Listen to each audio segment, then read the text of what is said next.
પ્રયાગરાજમાં મહાકુંભ ચાલે છે। 144 વર્ષ પછી આ મહાકુંભ પ્રયાગરાજમાં થવા જઈ રહ્યો છે અને દુનિયાભરના લોકો આશ્ચર્યચકિત થઈ અને જોઈ રહ્યા છે।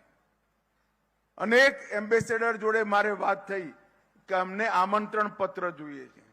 મેં એમને સમજાવ્યું કે કુંભ એવો મેળો છે જેની કોઈ નિમંત્રણ પત્રિકા જ નથી। ગ્રહોની સ્થિતિ આવતાની સાથે જ કરોડો લોકો આવે છે। એ લોકો આશ્ચર્યચકિત થઈ જાય છે। કોઈ નિમંત્રણ વગર 40 કરોડ લોકો એક જગ્યાએ આવે, વ્યવસ્થા કોણ કરે?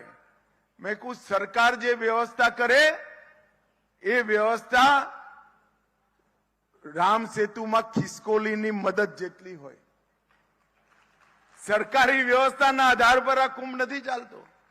અનેક સંતો, મહંતો, ધાર્મિક જનો, ધાર્મિક સંસ્થાઓ, આ કરોડો લોકોના રહેવાની વ્યવસ્થા અને કુંભમાં ગયેલો કોઈ પણ વ્યક્તિ હોટલમાં નથી રોકાતો, ત્યાં ટેન્ટમાં ઠંડીમાં જમીન પર સૂઈ ત્યાં ગંગા સ્નાન કરવા માટે લોકો જાય છે।